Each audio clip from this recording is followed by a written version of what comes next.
We're going to speak about the Haggadah, about the Seder, that the mitzvah of the night of the 15th, the Leil Seder, which is only Be'erev Tochel Matzos. Normally, one is able to begin a holiday before nightfall, before the Shabbos. One is able to accept the Shabbos before. However, in regard to the mitzvah of eating the matzah, or the 4 cups of wine, or the mitzvah of Igarta Levincho, telling over the story to your child, the bondage and the redemption, this can only take place only when it's actually nightfall. Even if one should accept the holiday, the Yom Tif, the festival before, you may be bound to the provision of doing creative activity that's not permitted on Yom Tif, but in terms of the mitzvahs which pertain to the day itself, it has to be nightfall. Because the Torah tells us, Be'erev tochlo matzos. In the evening, you must eat matzah.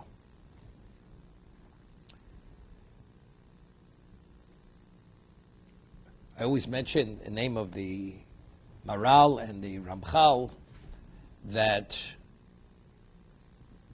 Yom Tovim, festivals, holidays, are not merely commemorative, but rather it's a reenactment, a replication of what took place on that particular date. So when the Jews were in Egypt, the night of the 15th, there was no adding to the 15th. The Korban Pesach, the Paschal Lamb, was eaten on the 15th night.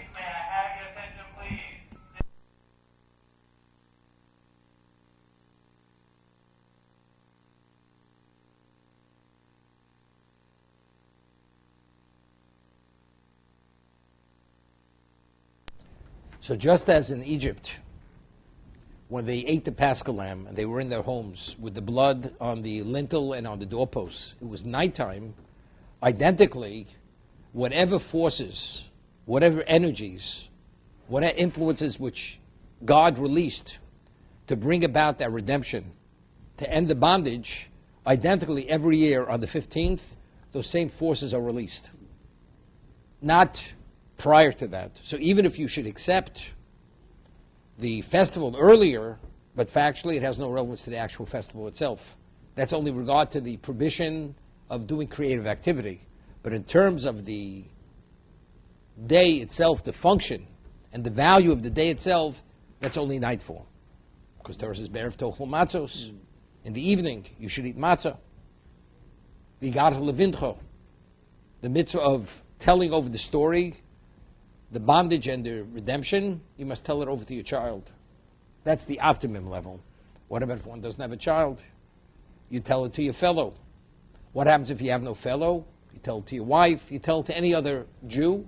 Or if one has no one, one's all by himself, you just tell over the story itself. But it has to be told over in a question-answer. As if you're having a dialogue. That's the way you have to tell over the story. But what is the objective? The objective is we have to experience it and internalize it as if Ki'ilun Yotzanu Mitzrayim, as we ourselves left Egypt. To that degree, that's how it has to be articulated and it has to be retold. We always discuss in Hebrew, although the mitzvah is called Sipur Yetzias Mitzrayim. Sipur is the story of the redemption from Egypt, going out of Egypt. But the Torah doesn't use the word tesaper lebincho. You should tell over. Tesaper means sipur, vigarta levincho, hagoda. What's the difference between lesaper lebincho or vigarta lebincho? In the word to count in Hebrew is lispor. A sipur, a story, is made up of many facts, a number of facts. So that's why the sipur is a mispar, is a number of what? Of facts of information, which comprise the story. So you're telling over a story. Does the story have any special value or intrinsic worth?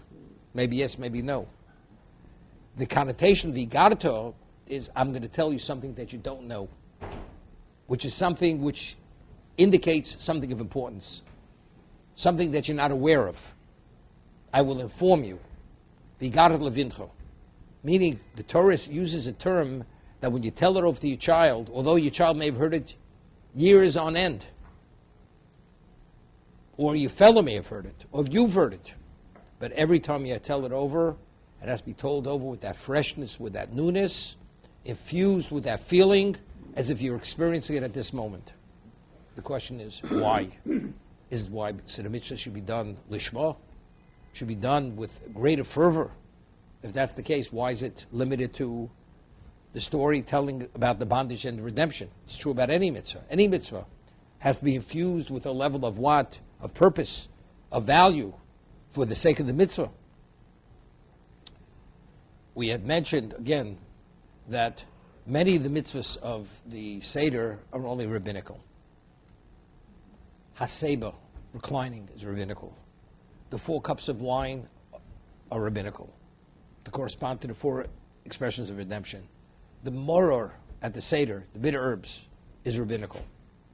The dipping of the vegetables in the salt water, or the charoses, rabbinical.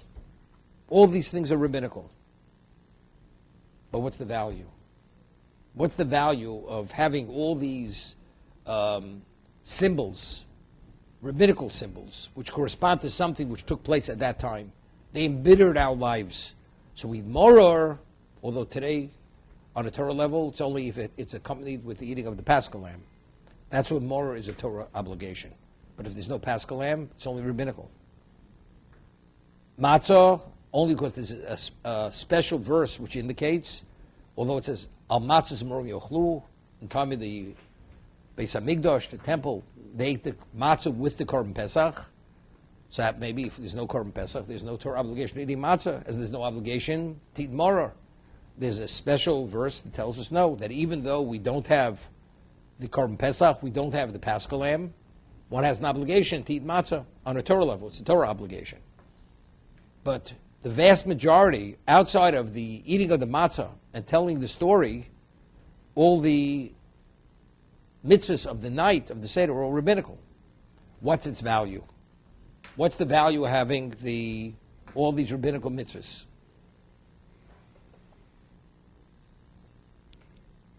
So the Ramchal explains, based on what we had said before, you have all these energies, all these forces, all these influences, which are unleashed, which brought about the original events thousands of years ago. How are we beneficiaries of those influences? That we gain from them, that we're infused with by them, we're elevated and impacted, that we could carry on with being beneficiaries of these influences. How? We have to create vessels which are symbolic of what took place at that particular time. There are 4 expressions of gula, of redemption. We have 4 cups. And the Gemara tells us, whenever we say shira, we sing the song, it's always on wine. Ein shira al yayin. When they poured libations in the Beis HaMikdash on the mizbeach, on the altar, they said psalms.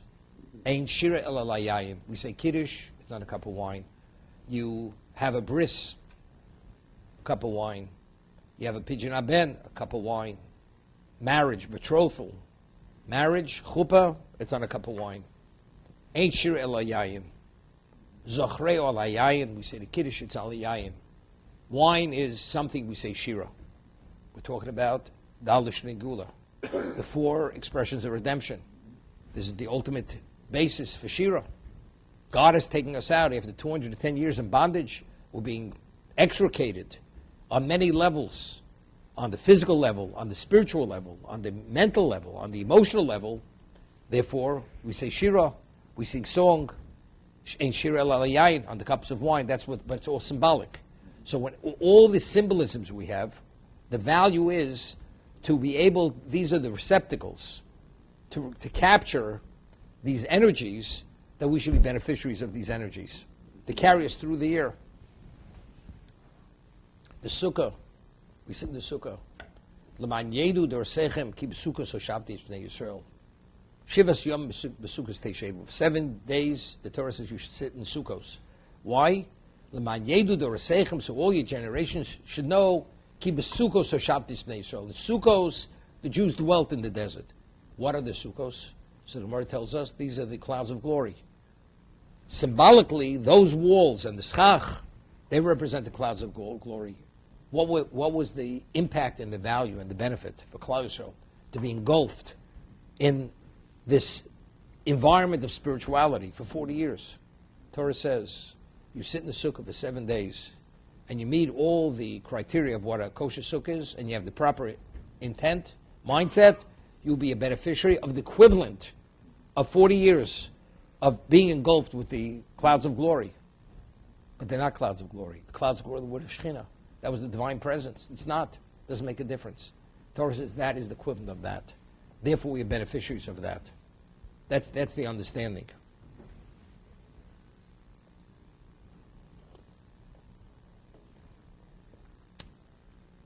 So, the more a person sees himself as if he went out of Egypt, if you're only a spectator, then you have no relevance. You're not one of the players. You're not one of the participants. But if you see yourself as if you went out of Egypt and you tell it over to your child or to your fellow or to your wife and you internalize as if you're there, so if you're there, you are a beneficiary, a greater beneficiary of that. That's the understanding. We once discussed that when Moshe Rabbeinu had told over all the events what had taken place in Egypt and how God saved us, he told him about the mun, about the bear, the wellspring of Miriam. He told him about the war with Amalek, the splitting of the sea. But it says, God took us out of Egypt. Gedola al kulam. The greatest accomplishment was that God took us out of Egypt. Yisro, we know, as the Gemara tells us, was one of the advisors to Paro. Yisro was a statesman. Yisro, there were three. There was Bilam, there was Eov, and there was Yisro. When Bilam had suggested the final solution through enslavement, through bondage, it says, Eov shasak, Job remained silent, Yisro barach. Yisro fled in protest. Yisro was not an ordinary person. He knew exactly what Egypt was. It was a lethal environment. It was toxic on the most extreme level of toxicity, what Egypt was spiritually speaking. Enslaving them, forcing them to accept or to be influenced and impacted by all the influences of a master. That's what it was going to do. We were pagans in Egypt. We lost our Bechira because we were so affected negatively by the impurity of Egypt. We had no choice. Our ability to make choices, we no longer had it. It's like a person, God forbid, is a drug addict. The moment he craves, he no longer has control over himself. He's lost his power of choice. He's already surrendered his life to the drug. By being infused with this spiritual impurity, we were captives. We were spiritual captives. When God took us out of Egypt, we were released. That was a miracle. Gadol al kulam, that was the greatest accomplishment. That God detoxed us. Going out of Egypt was a cleansing process. That He detoxed us, He cleansed our neshama. That now as our neshamas became functional again, that they were able to make choices, we're in a context that we could make an evaluation to make the choice. It's interesting. A person has a good mind, but if you put nothing in the mind, it's nothing. But if you have a healthy mind and you absorb quality information, together the information with the mind, you're able to be creative, advance yourself, and accomplish great things. Then the neshama was non-functional. We couldn't make choices. We had limited choice, almost no choice. The redemption wasn't only a physical redemption, it was a spiritual redemption. And that's why Yisro was amazed, because he understood after what we've been through, there was no way we could come back. We'd be beyond return. But yet, we came out functional. But without the Torah. To make the ultimate, to have the ultimate control, you have to have the Torah. We read in Pirkei Avos, it says, the Aseres HaDibros, the Ten Commandments, were choros al luchos, al tikri choros el cherus. The letters etched or engraved, and cherus, freedom, are the same letters. Al tikri choros el cherus, elucho ben chored el amisha osek, the Talmud Torah. The one who engages in Torah, he's the true free man. Because we're all captives of our evil inclination. We're all bound by that. We're shackled by him, by that inclination. What breaks those shackles? What incapacitates the evil inclination? That's the Torah. So if you have a healthy neshama, and it's not constricted by the evil inclination and confused, but with that you need the Torah. So first Hashem had to rehabilitate our souls, to give us the ability to choose in a healthy context. Now the question is, what are the choices? Right? What are the means? What are the mechanisms? Now that you have that, because if the neshama is shut down, Torah's not going to help you any. Because your system is totally destroyed, constricted, and inoperative. So first you have to have an operating spiritual system. Once you have that system, now within that, but still, it's susceptible, it's vulnerable. So how do you ward off the virus, the spiritual viruses? That's the Torah. That's the cherus. That's the tavlin. That's the antidote to the Yetzer Hara, which Hashem gave us the Torah.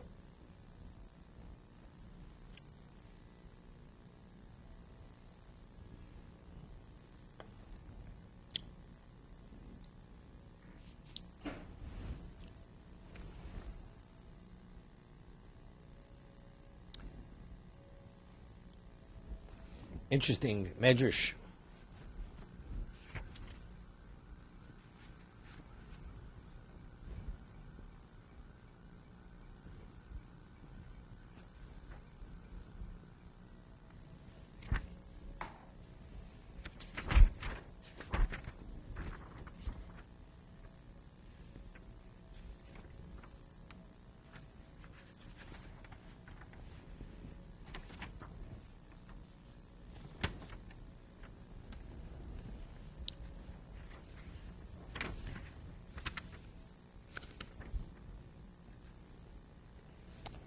The Medrash tells us that God himself named Yaakov, because it says, Vayikro Shmo Yaakov, and he called his name Yaakov. It doesn't say his parents called him Yaakov, he called him Yaakov.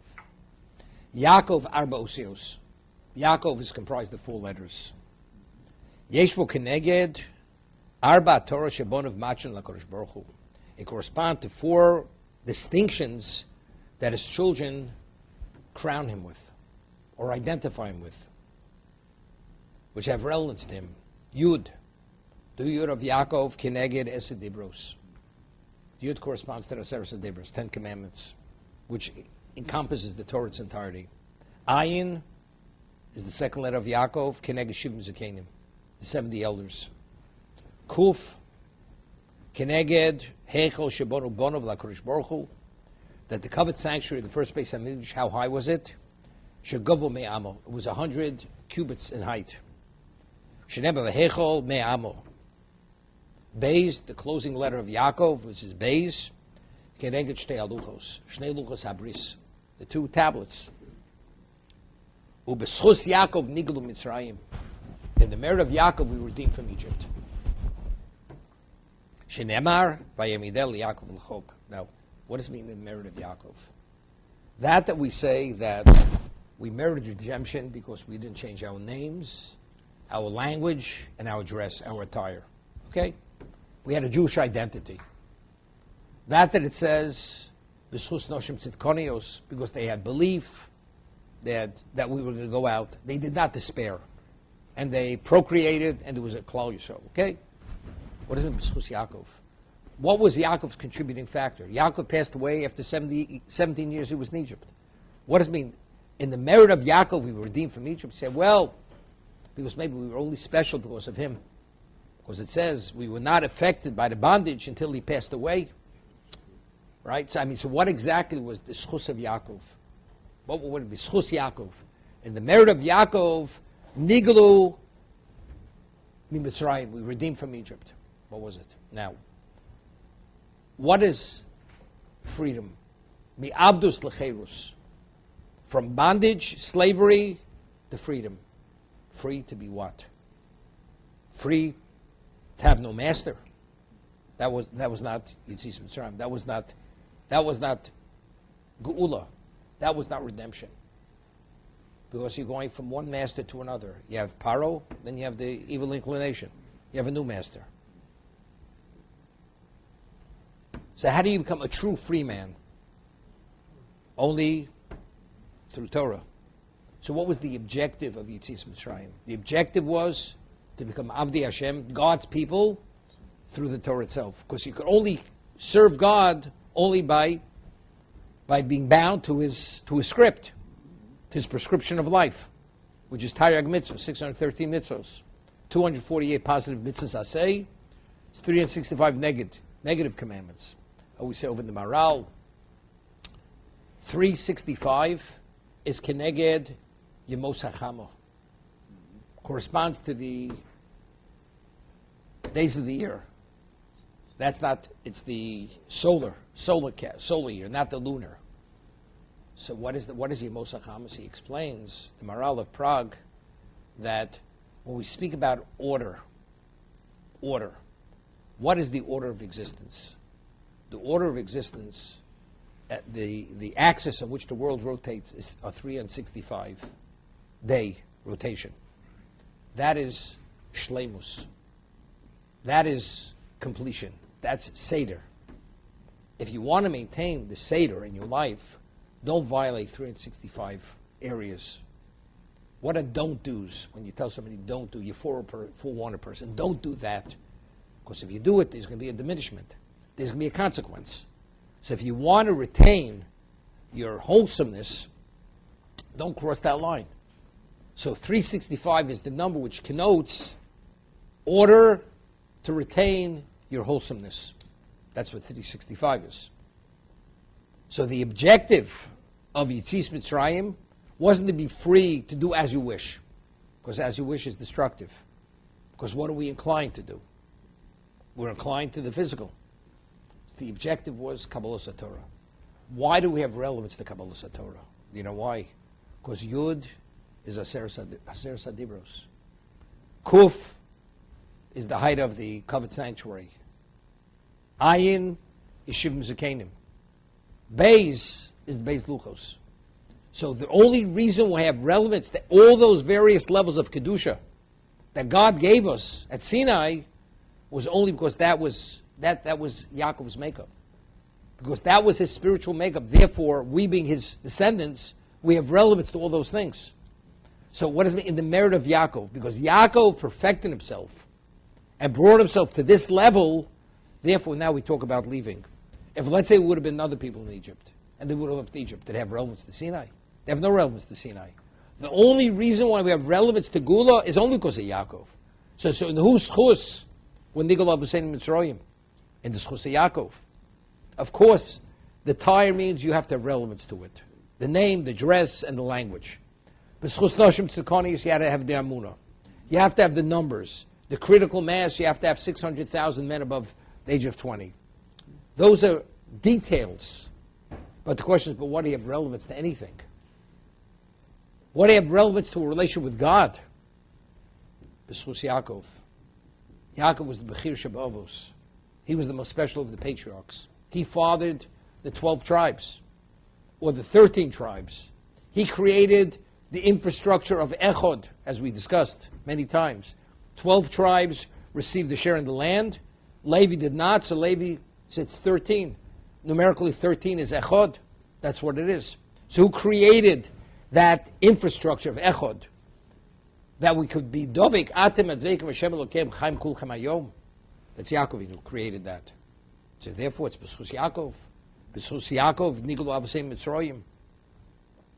But it's interesting. Then it continues. V'lulei Yaakov lo nifta Avram min hakivshon. If not for Yaakov, Avram wouldn't have been redeemed from the kiln, from the fiery kiln. Why? Shenemar quotes a pasuk in Yeshaya, Isaiah. L'chein ko amar Hashem el beis Yaakov asher podo es Avram. Hashem said to the house of Yaakov, who redeemed Avram. How did he redeem Avram? Because now, Avram Avinu gave his life to sanctify God's name. He wouldn't bow to the idol. So let him perish in the fire, and ended with that.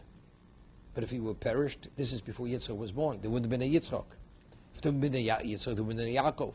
So why did Avram survive the fire miraculously? Because he had to have his son to ultimately have Yaakov. So because there had to be a Yaakov, that's the reason why Avram survived the kiln. So who was the pigeon? Who redeemed Avram from the kiln? It's Yaakov. But now let's understand something. Each one of the Avos HaKadoshim contributed to the DNA of Klal Yisrael. The Gemara says that if a Jew doesn't possess three characteristics, you have to question the origin of his pedigree.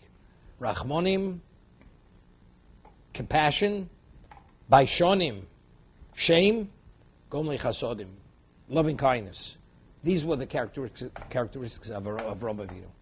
If we wouldn't have had that, if he wouldn't have possessed that, we wouldn't have it. But if he would have perished in the kiln, there wouldn't have been a Klal Yisrael. So because there had to be Yaakov, that means Avram lived. So the DNA of Yaakov was the DNA of what? Of his grandfather. So why do we have all those characteristics of Avram? Because there had to be a Yaakov. And why was Yaakov Yaakov? Why was he Yud, Ayin, Kuv, Beis? Because Yaakov strove through Yaakov Ishtab Yoshev Aholim, through being the man of the tent, dedicating to Torah, Yaakov Ishtam. He had no relevance to the physicality of the world. That's the reason why he had relevance to all these various levels of distinction.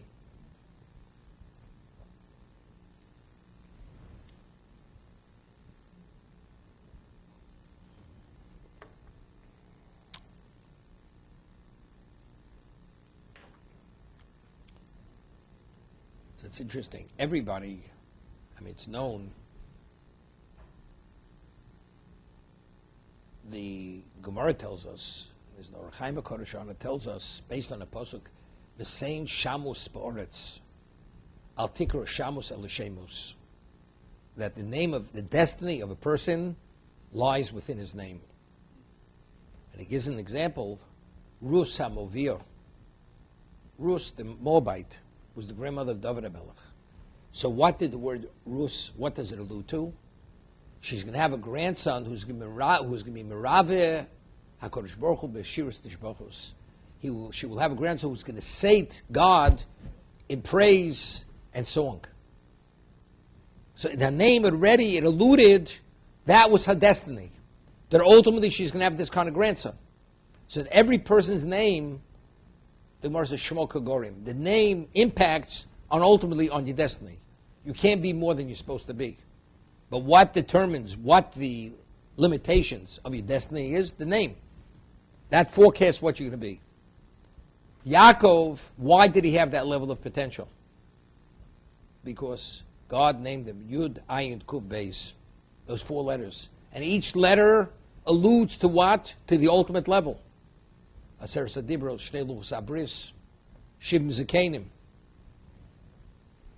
The Heichel, the covered sanctuary of Beis HaMikdash, which was the Oron, the Menorah, the Shulchan. This was the holiest location of the Beis HaMikdash. That's what it was. Yaakov, he developed that. He developed his potential through being Yaakov Ishtab Yoshev Olim. But if he would have chosen not to, it would have been nothing. He would have been known as Jake, right? Not Yaakov Avinu. He would have never become Yisrael. Yaakov only became Yisrael because he was Yaakov, because he addressed those four letters.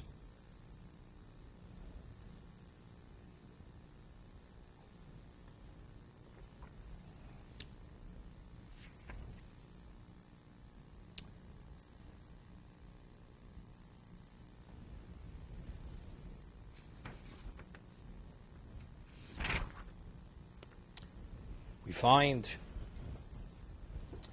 that Moshe Rabbeinu, after he killed the Egyptian, 2 Jews informed on him. Doesn't Aviram, and he had to flee to Midian. And when he comes to Midian, he sees the shepherdesses being attacked at the trough. So he fights off the attackers, and he waters the sheep of these women, their flocks.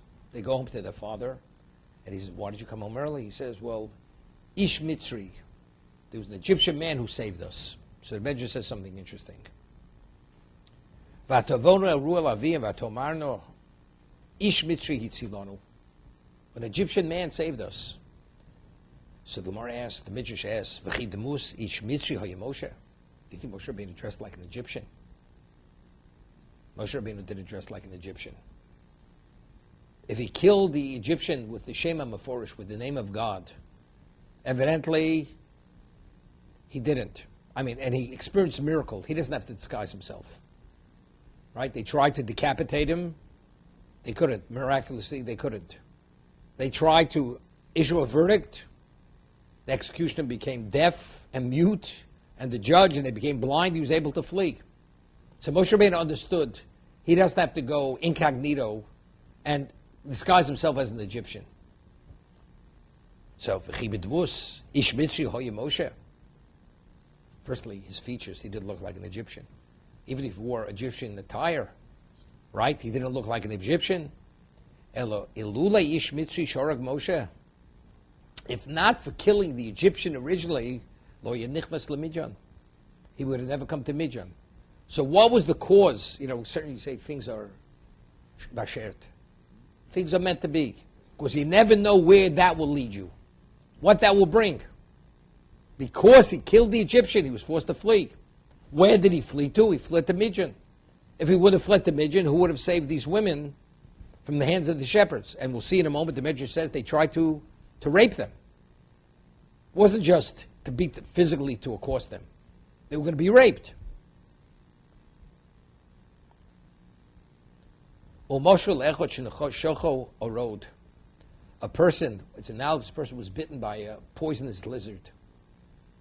So he had to immediately, he ran to the water to squeeze the venom out of his wound. He goes into the river to extract the poison and wash it out. He sees a little child drowning. And as he sees the child sinking, he puts his hand in the water, pulls the child out of the water. So the young child said to this man who saved his life, Lulayat, he says, if not for you, mess, if not for you taking me out, I would have drowned. I would have died. So the person who saved the child says to the little boy, Lo ani hitzaltich, I didn't save you. Elo oso oruchin chani. He says, it's that poisonous lizard that bit me, he saved you. Ubarachti mimenu hitzilcha. And I fled from him to wash the wound out, and that's the reason why you were saved. If I wouldn't have been bitten, you would never have been saved, because I would have had no reason to come to the river. I only came to the river because I was bitten. So only because I killed the Egyptian saved you. Because if I wouldn't have killed the Egyptian, they wouldn't have ruled, the verdict wouldn't have been death penalty. So I was forced to flee, therefore you owe it to the Egyptian. Meaning, it's very interesting. What does this mean? You owe it to the Egyptian, and Moshe killed him because this Egyptian raped a Jewish woman. He deserved to die. That's why he killed the Egyptian. But you never know why things happen. Let's say the daughters of Yisro did not have to be saved. Maybe that Egyptian wouldn't have had a... Factually, Shlomis Bas Divri, who was the victim, it says she was called Shlomis Bas Divri because she was too friendly with she was the only woman in 210 years who was actually raped by a non-Jew. The only woman. Now, what had come about? Because she was too friendly. She would speak and welcome. So this Egyptian, because this Egyptian had his eye on her. And he sent the husband out to the field in the middle of the night. He came in and he raped her. Now, but the question is, it didn't have to happen.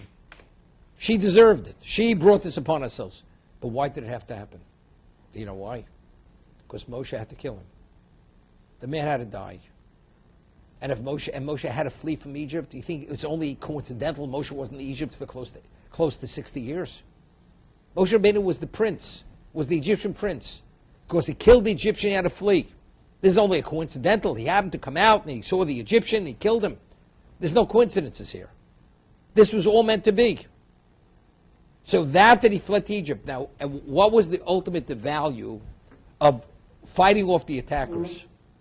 He married his wife, Tzipporah. The Maharal asks a question. A man of Moshe Rabbeinu's caliber, who's Shokol Keneged Yisrael, who's the equivalent of all the Jews, he marries a convert. A man of that spiritual dimension. He should have married somebody of the most illustrious pedigree of Klal Yisrael. He should marry a convert. Tzipporah was the only one who was qualified to marry him. So the Maharal explains that every person, any Jew who's originally a Jew, if you come from a tribe, you have a certain, each Shevet has its spiritual profile. But as great as it is, it's within limitation. It's limited to that profile. Moshe Rabbeinu was the equivalent of all Klal Yisrael. So which woman could complement his profile? A woman who was a blank slate. Therefore, the only woman he could marry was a convert. He married Tzipporah. So maybe the reason why he killed she was raped because she brought it upon herself. But not everybody who's too friendly, this happens. But why did Hashem allow it to happen? Because Moshe had to kill the Egyptian. But why did Moshe have to kill the Egyptian? Because he had to flee. But why did he have to flee? To save them to marry Tzipporah. Because that was the only woman who was qualified to be his wife. Nobody else was qualified to be his wife. So that's similar. Why was he bitten by the poisonous lizard? He didn't have to be bitten. That he should come to the river and find the child drowning and save the child, to pull the child out of the river to save his life.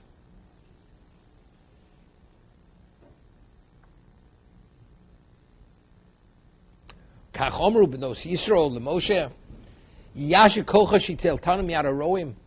The daughters of Yisrael said to Moshe, "Thank you for saving us from the hands of these shepherds." Omer Moshe, Osa mitzri sharakti hu yitzil aschem. It's that Egyptian. He saved your life. What was the cause of him coming to Midjan? Now, you see such an unbelievable, unlimited chain of events. We say that woe to the evil one, woe to his neighbor. Tov l'tzadik, tov l'chshenu. It's good for the tzaddik, it's good for his neighbor.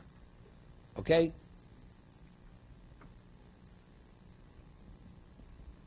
Vayishma Yisro. Yishro heard.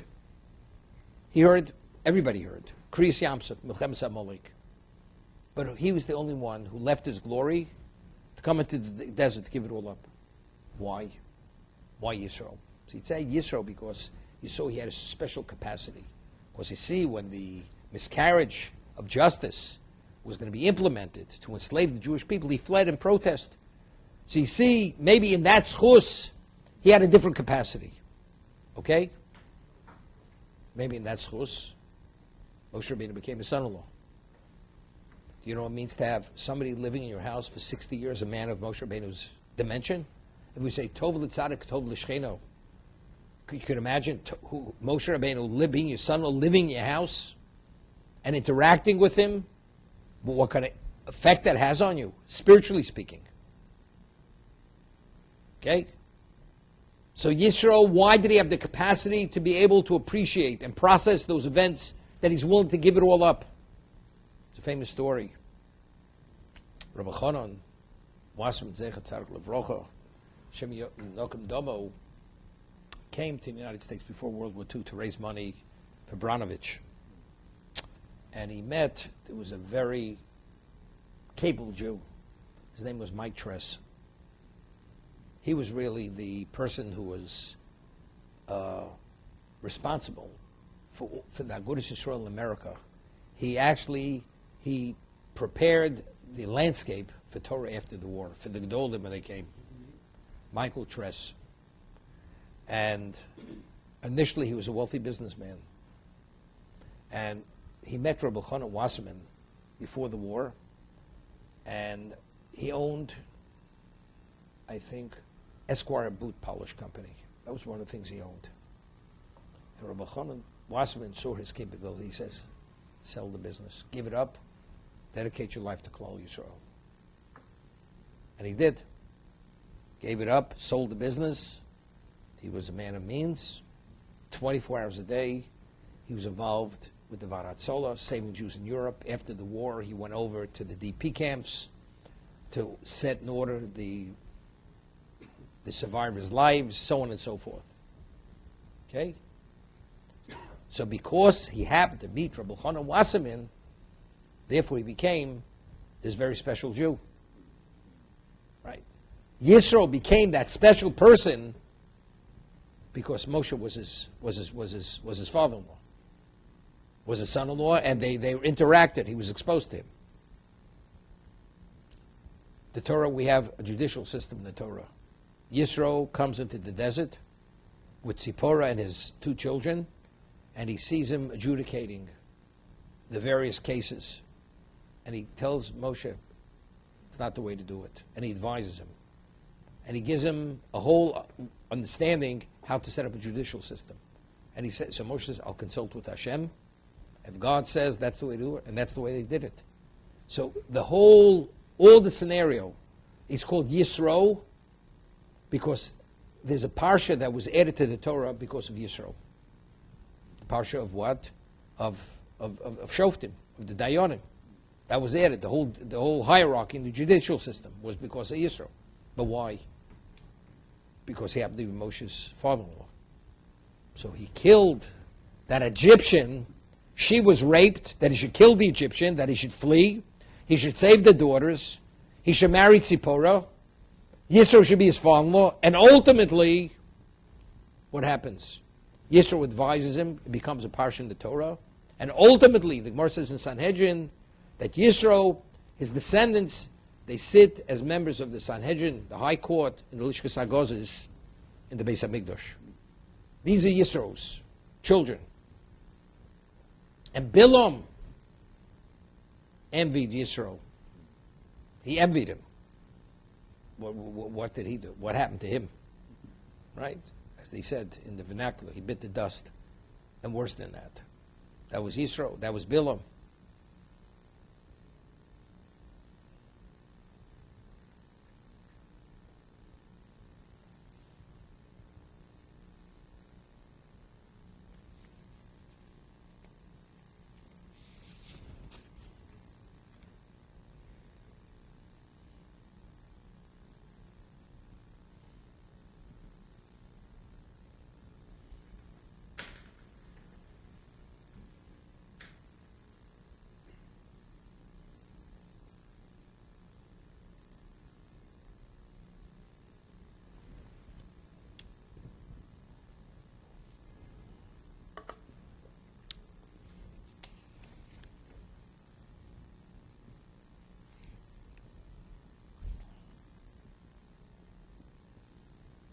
This question which is asked, the Gemara asks, the Torah says that lo yumsa avos albonim, that parents are not culpable for the sins of the children, and the children are not culpable for the sins of the parents.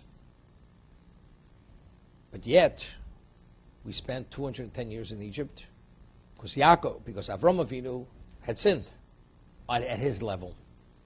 At his level, whatever the sin was. He asked a question, which at his level was an inappropriate question. Because of that, God says, your children will be enslaved and afflicted in a land that's not theirs, and so on and so forth. Avram fails. Let Hashem punish Avram.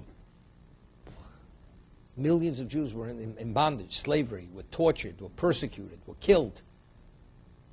The males were killed, were drowned. Why?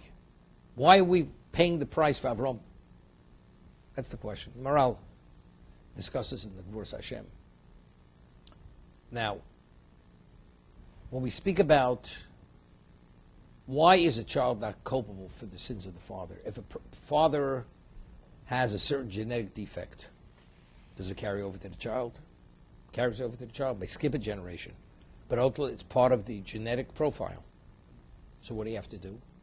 Sometimes you have to go in and you have to correct that genetic defect, if you could. Otherwise, it just carries on forever.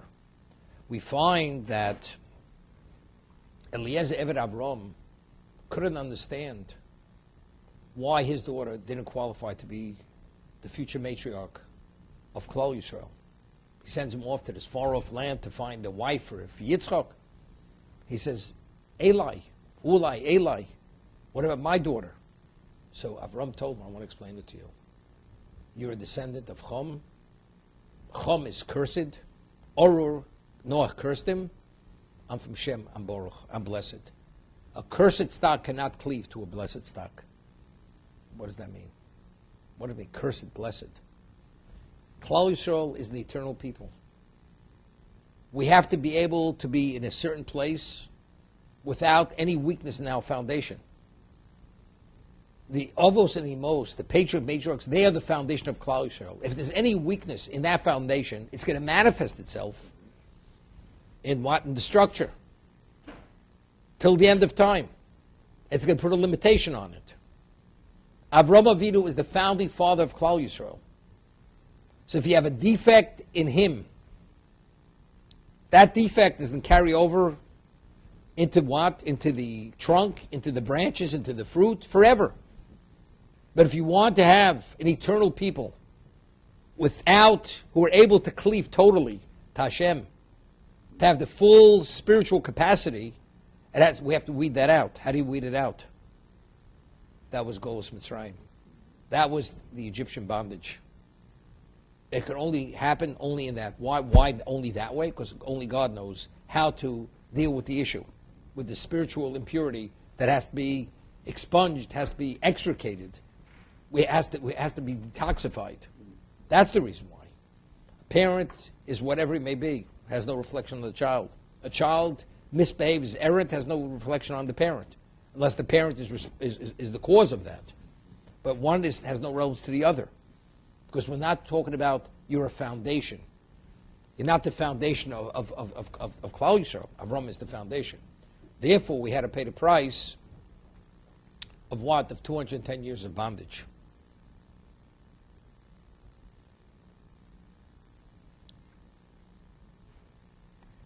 There's a question which is asked. The Manishtana is 4 questions. So there's a question which is asked. Why don't we say all nights of the year we don't drink 4 cups of wine? The night of Pesach we drink 4 cups of wine. All nights of the year we don't even dip once. So during Pesach, the Seder, we dip twice. So we speak about dipping, not dipping. So all nights of the year we don't drink 4 cups, we drink 4 cups. Why don't we drink? Why don't we mention about drinking wine? Okay?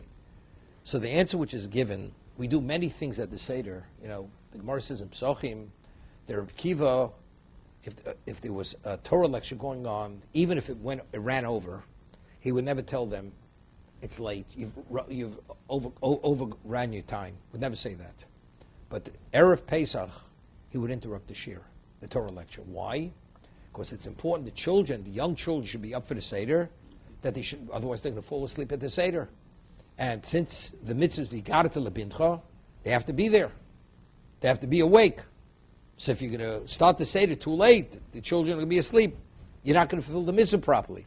So Erev Pesach, he would interrupt the shir to make sure they should not go beyond that period of time of lecture. That's the Gemara. We do many things at the Seder which are unusual, which we don't do during the year. Why do we do it? We do things unusual, which we don't. So the child sees something unusual, he says, "Why are you doing this?" So once you put the child into a questioning mindset, he sees things, he starts questioning. That's it's crucial. Now, the Dalit Kosa, the 4 questions, the Manishtano, there's contradictory behavior here. We recline, which is Cherus, that's freedom. Free men. We dip, that's freedom. Who eats bitter herbs? By themselves. Not together as a condiment.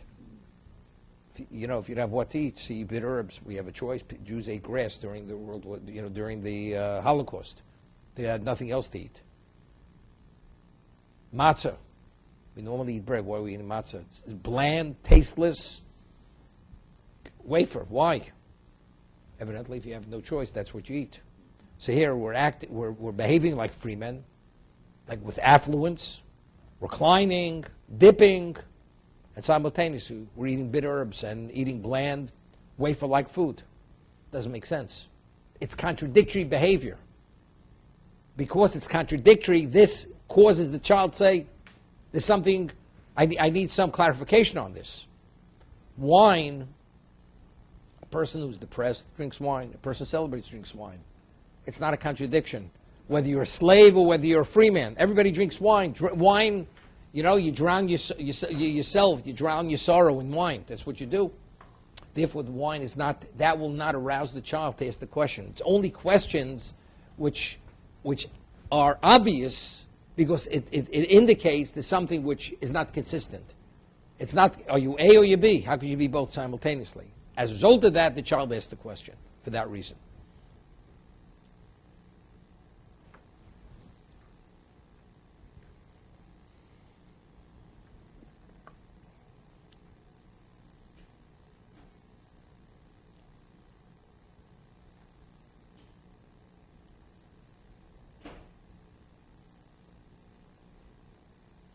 There's a word we say, Mitzrayim yaltanu, u'mebeis avod b'disonu. From Egypt we were redeemed, u'beis avodim, from the house of bondage we were redeemed. It's a different word. Geula is redemption in English, same word, and the other one, b'dison, is also redemption. But it's a different connotation. One is, Mitzrayim yaltanu, you freed us from Mitzrayim. That's what? That's a spiritual redemption. Gula. Beis Avodim, that's the house of bondage. Bondage, that's physical work. For the last 10 months from the time Moshe came, the months of the plague, the Jews were not physically enslaved by the Egyptians. I mean, they couldn't flee from Egypt, but physically they were not, there was no bondage, there was no physical work. But our neshamas were impacted. We were still in Egypt. We were still in this poisonous, toxic environment that was killing and destroying our spirituality. Mitzrayim Galtono, two things Hashem did for us. Mitzrayim Galtono Beisavadim B'disanu. He redeemed us from Egypt, and that's what Yisro heard. Asher Hotzi Hashem Yisro Mi Mitzrayim. He took us out of Egypt. We say Zechel Yitzias Mitzrayim. What's the Yitzias Mitzrayim? Remember, we left Egypt. We only leaving Egypt gave us the capacity to have a sense of what is and what's not. If we wouldn't have left Egypt, we would have never had a sense because we were so, as I said, so confounded, so confused because of the limitation of the damage that was done to our soul. We didn't know if we were coming or going. So therefore, and the more we feel, I just want to, it says, it's interesting, very interesting, there's a mitzvah of Sipit Sis Mitzrayim, V'gadat Lebincho, and we say, Kol Amar Be'harei Meshubach, that the one who increases, what do you mean, Kol Amar Meshubach? I mean, you should say, you have a mitzvah to be continuously engaged. If you increase, you're Meshubach, you're praiseworthy. The way we explain, based on the Maral, and the Ramchal, the greater the receptacle, the more you experience and you relive and reenact that moment, the greater you become a beneficiary of those forces. The more you speak the story and the more you retell the story, the more you relive the story, you become meshubach. You become a greater beneficiary of those forces. You become meshubach, you become more greater quality. From the word shevach, you become impacted to a greater degree in the positive sense. That's called amarbe, you fulfill the mitzvah. But if you don't reach that level, and the more you tell it over, the more you relive it, you become a greater beneficiary. That's called Amarbe Harei Mesubach. To be continued.